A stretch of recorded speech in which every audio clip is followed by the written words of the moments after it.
3-4 questions from the audience, and then you have to answer them. So let's let's start with the first set of questions.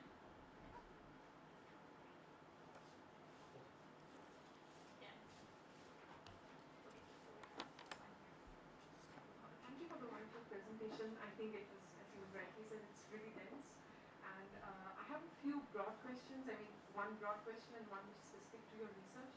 So as you were saying that this whole idea of regularization as it's postulated by international organizations, and I was wondering that how this entire idea of regularizing, that is basically legalizing property rights, is within the ambit of understanding citizenship, which is usually associated with associating citizenship with property rights.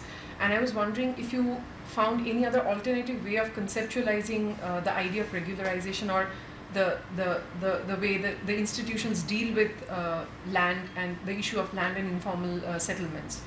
And so just to simplify my question is that like considering regularization as one of the solutions to the problem of informal settlements, did you find any institutional policy or any discussion or any activism going on in the regions that you have studied beyond the idea, beyond linking the problem of informal settlement with property rights, like some other alternative framework of understanding informal settlements, or a solution to informal settlements beyond assigning property rights to the poor? And my second question is, as you have rightly said, that like the representation or the meaning that that is associated with different parcels of land, or the way each government or each regime is considering land is different, and that has a lot to do with the outcome in terms of urban policies.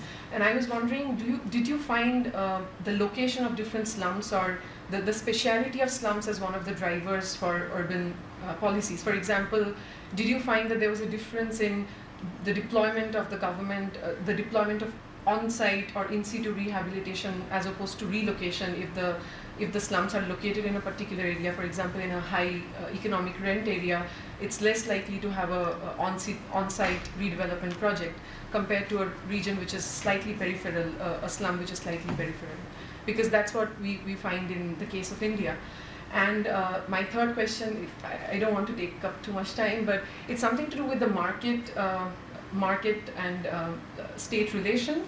And I was wondering, when you talk about the more recent evictions have been based on market-driven, are market-driven evictions, did you find an interaction between state and market relations? Because at least in the case of Delhi, most evictions are usually public-private partnership related stuffs, like most of the on-site evictions are done by government organizations, but then they are taken up by private organizations, whereas the resettlement plots and the resettlement colonies are governed by the government, by the state.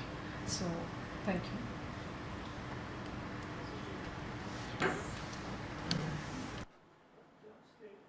question is, does the government construct... Can you take the... Does the government construct houses in France and other developed countries? It is what they do because they're excellent cover for corruption and for allotting houses and land to oneself at a very low price. But that is, it's a cover for corruption, and such policies in India at least have done nothing to improve the character of urban housing. So my question is really more about developed countries. Is the government engaged in a big way in constructing houses? And second question is, in French, pourquoi vous voulez comparer la Syrie et le Cambodge, deux pays qui se trouvent si loin l'un à l'autre? Le Liban et la Syrie, oui, mais ces deux pays sont comparables, mais pourquoi le Cambodge? Tous ces pays sont d'anciennes colonies françaises. Est-ce que c'est la seule raison de votre choix?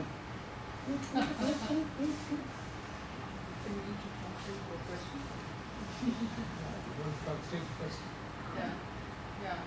The question is that why compare three countries which are different, in particular Cambodia as compared to Syria and Lebanon? Is the reason the fact that there were three French colonies? To summarize, colonies. Maybe do you want to start answering this series of already 5 questions?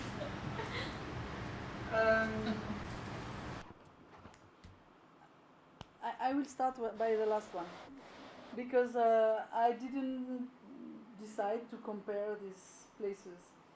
I just, for reason, I didn't decide to go in Lebanon. I didn't decide to go in Cambodia, and I didn't decide to go in Syria.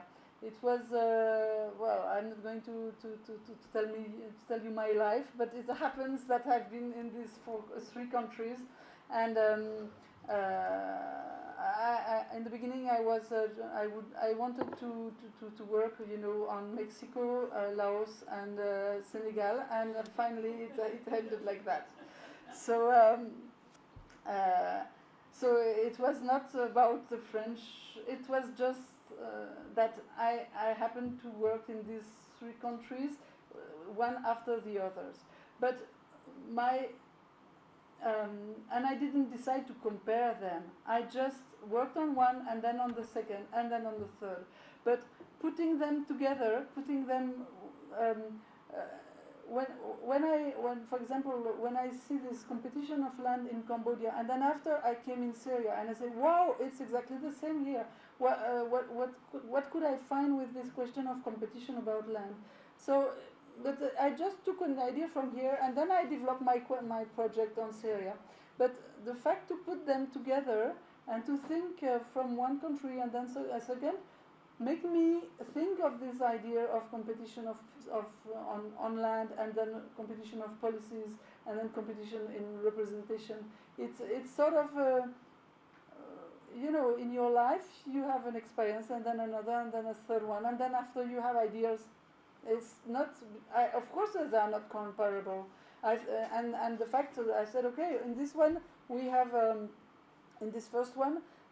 You have negotiation of policies, and this one you have contradictory policies, and this one you have competing policies. It's different, but in fact, when I try to understand more, it's all the time it's related to land. So maybe I can search in this direction and try on each one.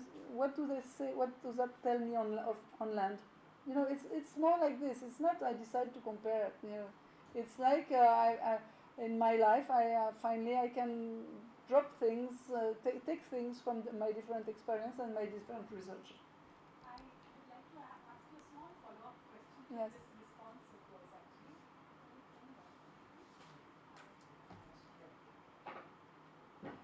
Sorry, this is this one. Yeah. So, I mean, it is actually interesting in a way.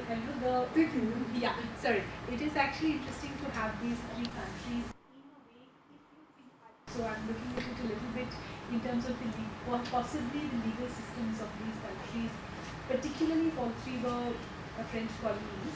So, comparisons between countries which might have had a similar institutional or legal history can be quite interesting in terms of how land is looked at and things like that. So I didn't really see that in the 3 stories you had. But were there parts of a legal institutional history that might have a common thread between these 3 countries? That would be interesting to know. There is a common things common in land code in Syria and Lebanon, coming from the French. But in Syria, everything has been destroyed, and so what happened after was the socialist Vietnamese period, and there is nothing left from the French. There is nothing left for me. There is, except maybe that the French corporation helped in doing the urban planning. Yes, they have linked. So the master plan of Damascus have been done by the French corporation.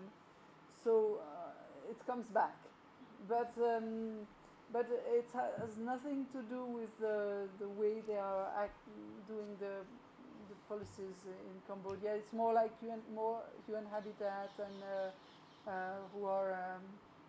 who has an influence, and then the investors, then you know, in terms of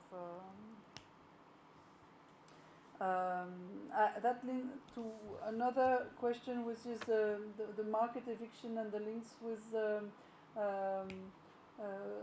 politics. Of course, there is market eviction, and of course, the policies are linked to it, at least at a minimum, because some of the people from the government are investors themselves, you know, or their wives, or you know, this big lake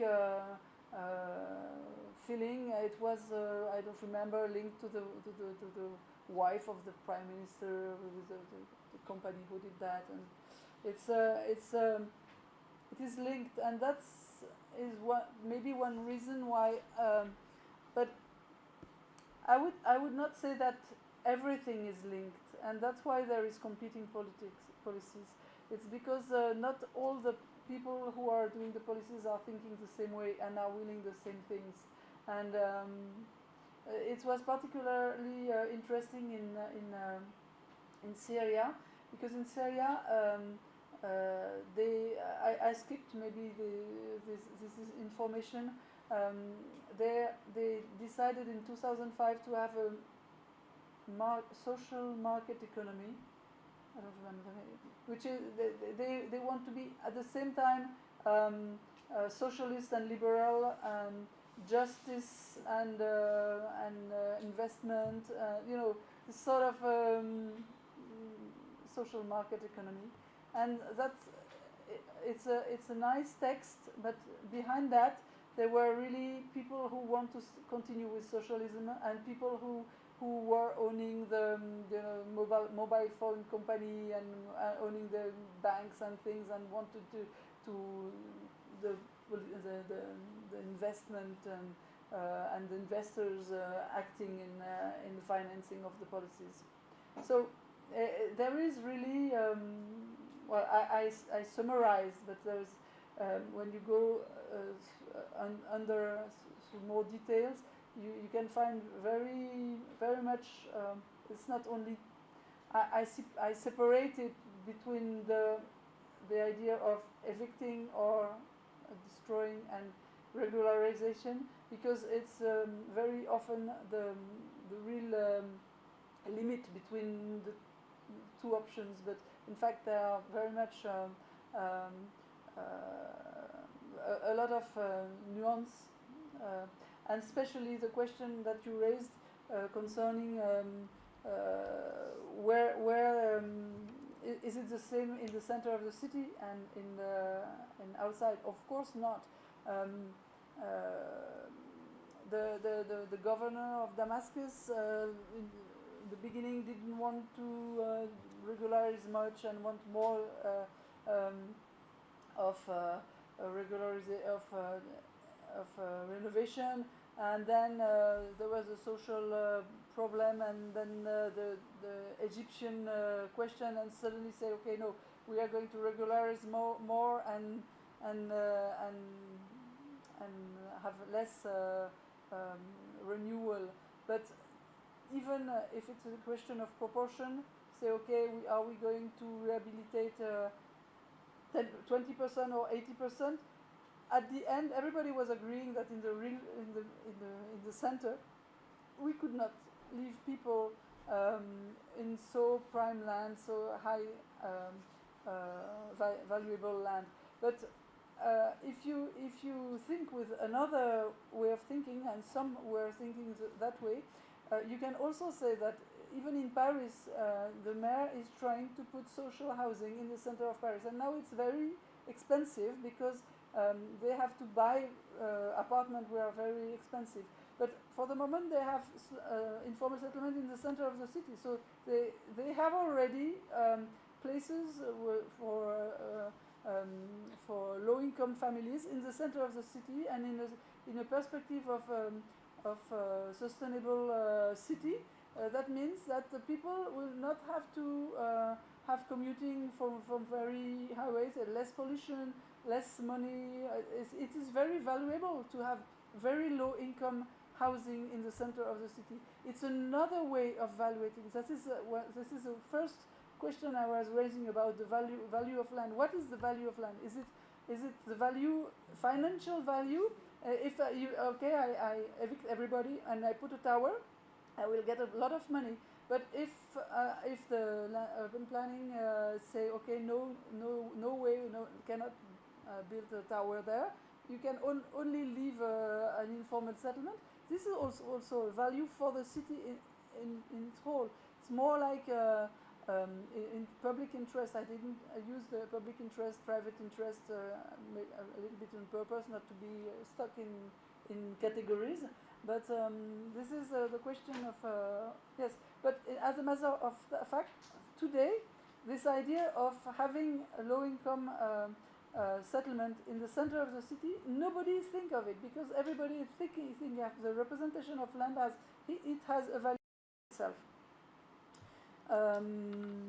The question that you raised also about property rights, alternative property rights, and things like this, I haven't seen that in the country where I've been, but I've not been in countries where there was very interesting alternative solution.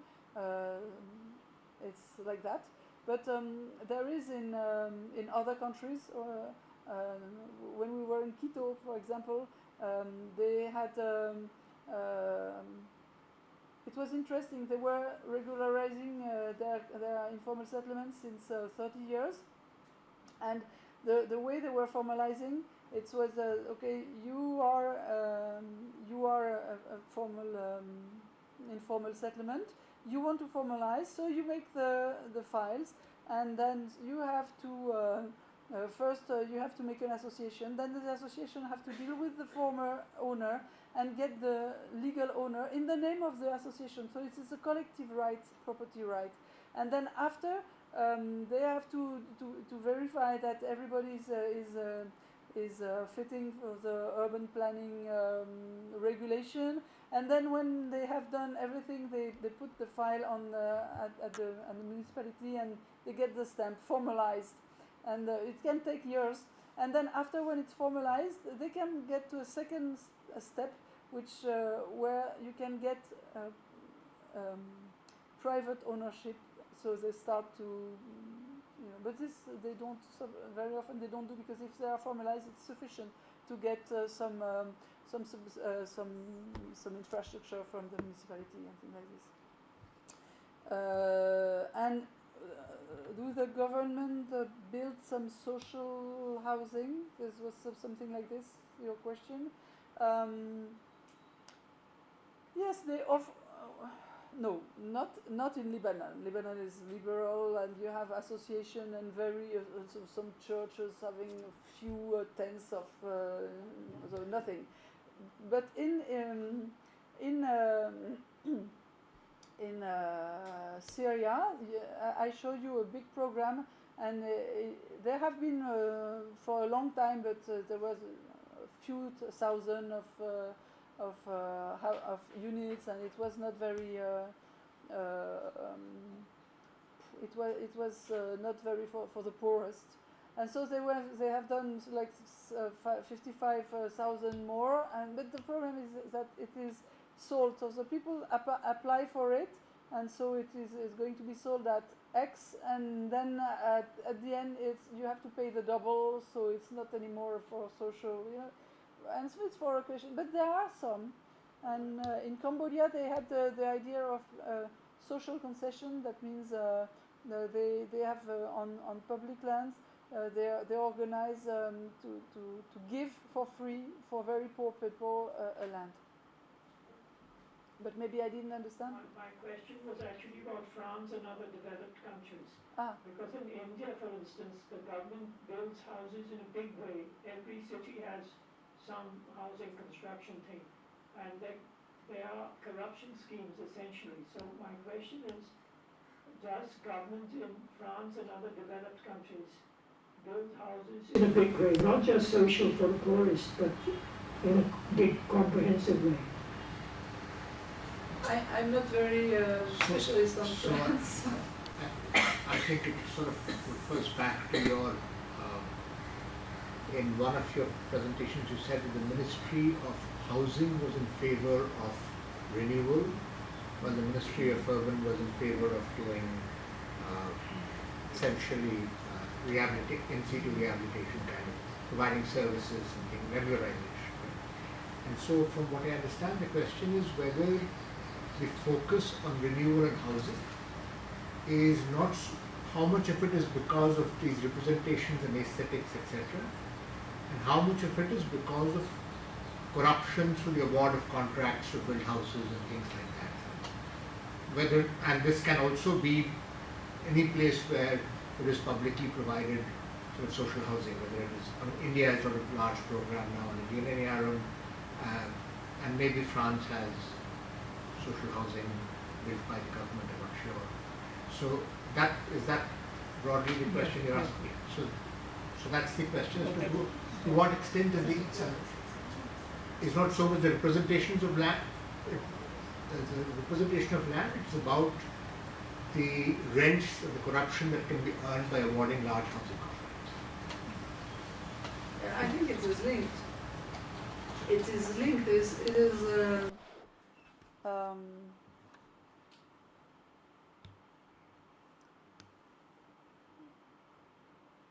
I haven't been, I couldn't interview so many people in these ministries, but it was interesting to see what types of benchmarkings or studies and it was like two spheres, you know. In one there have been they made some specialists of informal settlement from Brazil, from UK, from they came, and so they had a really very international way of very linked to the international recommendation. This is in Ministry of Local Administration. And from then they built a sort of national rehabilitation program that was just beginning before 2011. And in Ministry of Housing, they've done benchmarking and things, and decided to organize that investors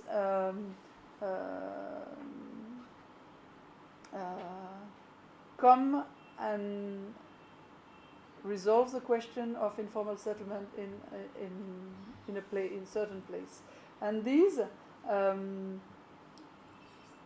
of course, for me, it is ideas of people who have interest or who believe really on this on the investment and the investors, and they are probably linked to them, and maybe there is corruption, and I cannot measure it, but probably it is linked, but maybe other, you know, I don't have a clear view of where is corruption and where is not. But many people say, okay, in the beginning we had this idea of make the project with investors, and so you can have land sharing and things, but it is not working. We had this idea, but it will not work. And I was interviewing an investor saying, of course I'm not going to deal with this informal settlement. I want this land, but the government has to clear it first. But the government said, no, they will deal it with and do it for them. So it was, you know, each time has his idea of how we could do it, and in fact it was not working, and there have been no project until before 2011. It was interesting in Aleppo. There were one quite big informal settlement, and there has been a program of GIZ on this land to rehabilitation. And there have been this law 15 and this law saying that now we are going to give land with informal settlement to investors so they can manage and things. And the mayor of Aleppo was asked to give this land where there was already rehabilitation to make this project with investors. But at that time, 2011 occurred, so it didn't went more than that. But yes, of course, well, of course, corruption is everywhere. But I think not only in one ministry. And we have also to think this. Well, when I was thinking of these two hemispheres of thinking, people are thinking on, well, at the end, this representation, I link both the strategic and the ideal hemisphere. But in fact, people, they all think with both all the time. They have this ideal, but also they are strategic, and strategic includes corruption.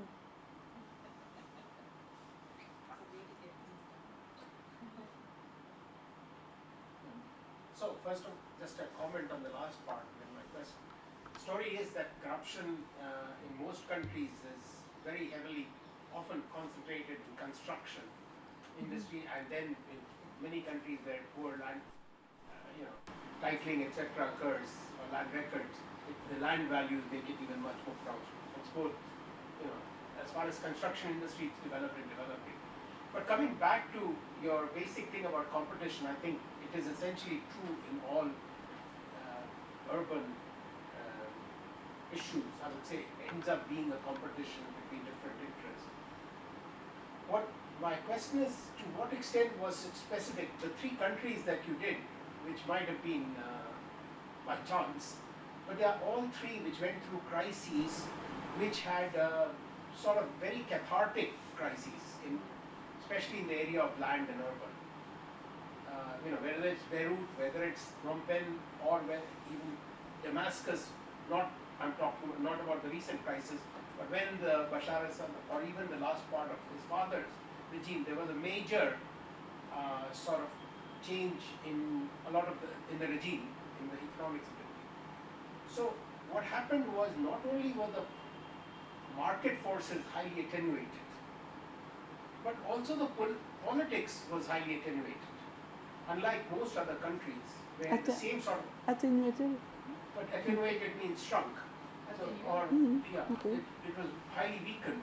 Mm-hmm. For example, in a country, almost every big city, especially, if you go back, it's irrespective of the policy. The development of the city is not policy-led, but developer-led. Mm-hmm. The interests of, and often then they come into the political forces come in. And this especially has to do with informal settlement, or slums, concentration of people. So what I'm trying to see is that, to what extent is this specific to these particular cases where both the politics and economics have gone through a cathartic thing? Because some of the same things occur in every country besides India. And as far as I understand it today, most of the international agencies, the people who really matter, besides, I'm thinking of the multilaterals, whether it's Asia Development Bank and World Bank, whatever, have actually abandoned the idea. In the 70s, 80s, and even in the 90s, they were doing what you would call slum upgrading projects, site and services project to deal with informal settlement. They are now gone. And I can tell you from in East Asia, at least, it was because the economic forces were so overwhelming that it was very difficult to sustain. And this brings me to the last part that you were talking about, public versus private. In this age of media, what has happened now is that no private investor will get involved in clearing, land clearing. Because it's just, so what you have to do, it's the standard thing. You go and get either the local government or the central government or the state government in between to figure out carrots and sticks. Because let me just mention what used to happen in the 90s in Indonesia with the Golden Triangle, where they did a lot of slum upgrading, etc., projects. But what would happen was mysterious fires would occur. And it would be like, it happened even in India in certain parts, where whole shanties would burn. people, and then that's how the private sector cleared those lands if you couldn't get through legal check. So what I'm trying to say is that today GIZ might do it, but none of the others are really trying to. I think they've come to terms with the fact that the economic forces, especially because of the heavy urbanization, are so strong that there is the value is something that you cannot do. So the only thing they can end up doing is a few, where there's enough political pressure, you can maintain status quo, regularize, concentrate, but even then people then sell out and rehabilitate. So let's take the case of Bombay, what's going to happen. For a long time, people have felt something, but eventually what is happening is gentrification.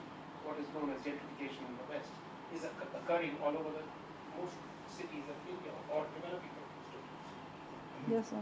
Before you reply to that, I was also going to raise this question of the three cities, but I don't agree with the proposition that they were all similar.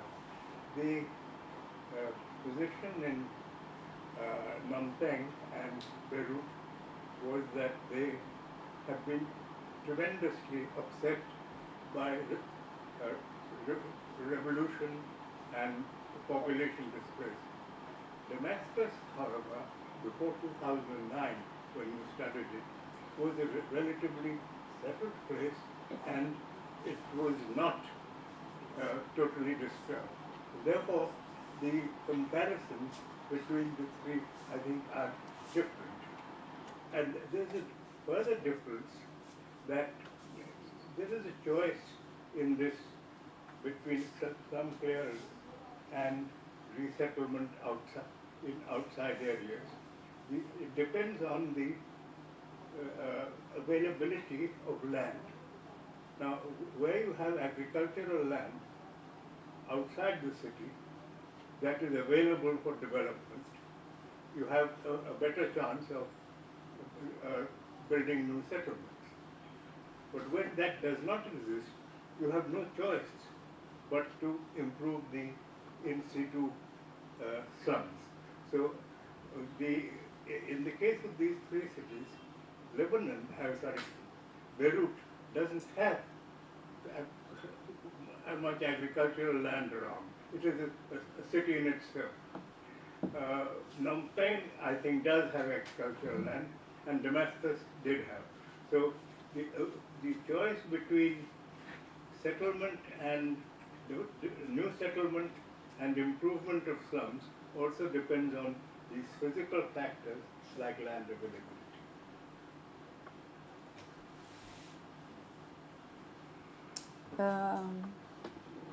I agree. I did it really quickly, but I agree with the idea that there was similarities in the context in the three countries, even though we had big migration only in and people squatting and changing houses in Beirut and Phnom Penh only, but in the three contexts, it was a real period of one opening, international opening, arrival of investment, liberalization. Phnom Penh has always been liberal, but not Phnom Penh, Beirut. But there have been a lot of money coming from in this country at that time. So yes, this probably. And I was starting on Myanmar, and I was saying, oh yeah, it's again the same, because Myanmar is just opening, and now I'm starting in Myanmar and saying, well, is it a good idea to again have this same? Well, this is a question. And also, I agree with you with the question of there is GIZ, and AFD also has this idea of regularization, and but also in South America they have strong fights for this right to the city question, and but what is becoming so strong is not only the force of the market, but the financialization of the economy, and especially the financialization of the real estate and the housing. Housing is not anymore a place to live; it's a place to invest and to make money. And finance has to want to go everywhere, and now it can be in agricultural land, it can be now in bread, in flour, and the last book of Satya Saskan said it's like it's becoming expulsion. People are not only expulsed from their house, but it's expulsion from their lives. They are outside outside the economy. So like a sort of so big force of financialization that it's an expulsion of part of the society outside this. And this is quite how to rethink the question of slums, because slums are growing, and while we are speaking, there is more and more, and it's we cannot just say we are going to regularize, because we have to think of what will be next year, and we will have dozens of inhabitants more, and so some people are thinking of planning informal settlement, meaning just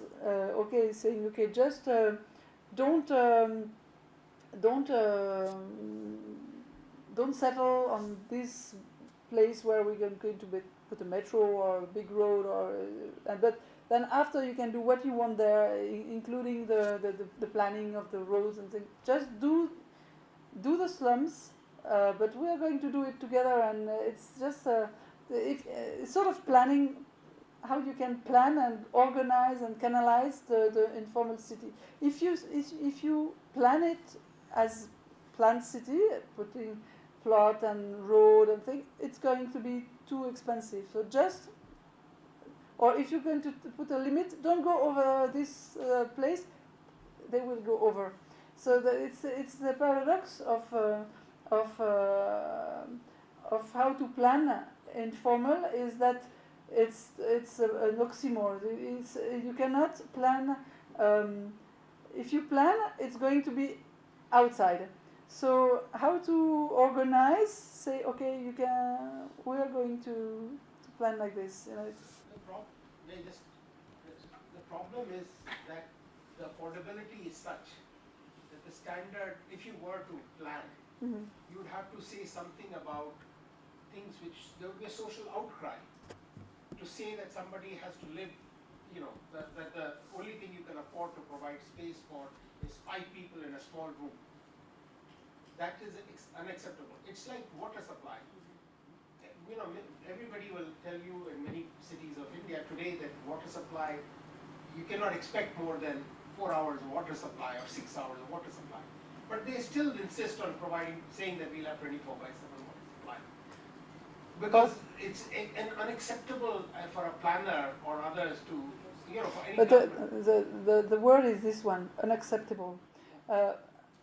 What is unacceptable? Politically unacceptable. Yes, but what is unacceptable? What is the limit of the unacceptable? And this is because planning has put the unacceptable too high, that you have so many people outside. So, but if you low, you say, okay, you have a de vitesse, two scale of. If you look at Do you have? Developing countries, the numbers become quote unquote inhuman. Yeah. And I liked very much one day I was speaking with a mayor in Africa, and we were speaking about where people can settle or not, and they say, yes, but this place is very forbidden. And the simple idea of very forbidden, I love that. I think we can try to think with this this idea. Thank you very much. I think we've reached the time. So thank you again so much for coming and presenting this, again, very